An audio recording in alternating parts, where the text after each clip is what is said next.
Back in September 2014, Kashmir was hit by the worst flood in a century. And this was so much more than just a natural disaster. It was a moment that really peeled back the curtain on the complex relationship between extreme weather, a fragile landscape, and the very fabric of a society. The financial damage? It's almost hard to wrap your head around it.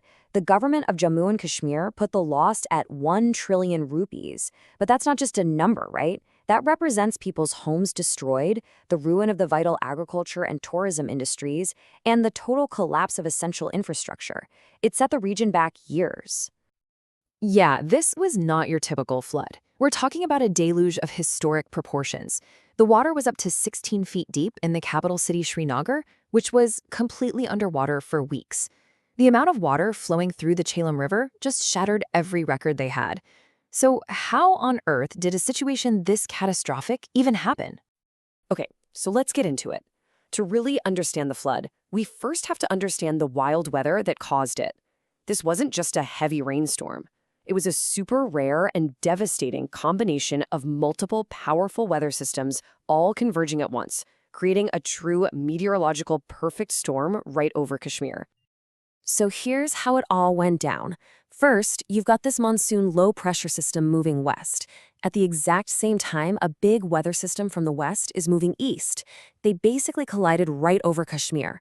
And if that wasn't bad enough, 2 more low-pressure systems, one from the Arabian Sea and another from the Bay of Bengal, started acting like giant pumps, just feeding an unbelievable amount of moisture into this clash.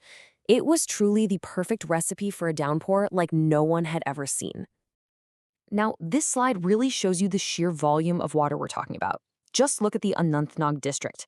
In a single week, it got 309 millimeters of rain.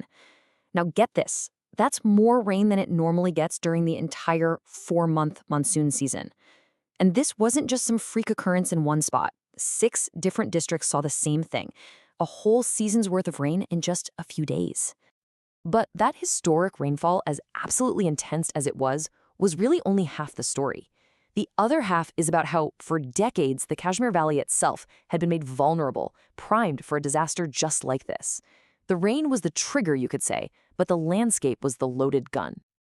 And you can see here, it's like a checklist of how that gun got loaded. Years and years of unchecked human activity had systematically stripped away the valley's natural defenses. Floodplains, which are nature's safety valves for excess water, they were just paved over for cities.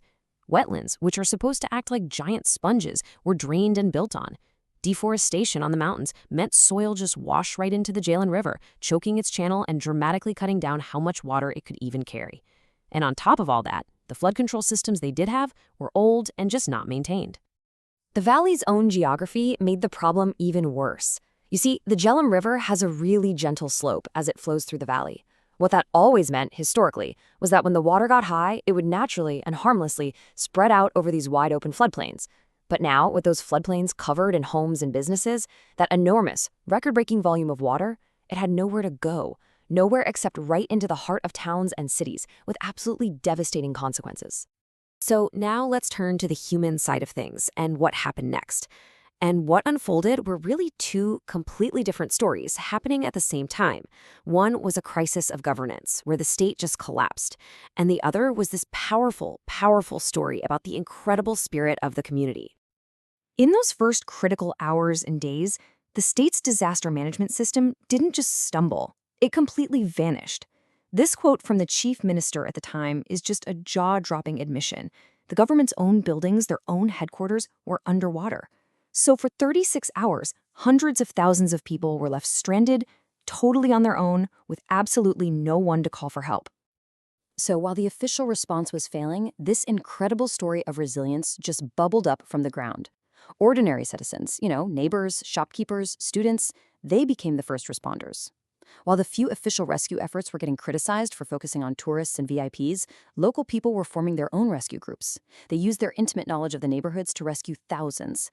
And just look at the statistic. In the relief camps, a mind-blowing 92.3% of all the food came from community donations, not the government. It was this absolutely heroic grassroots response. This number, 167,236.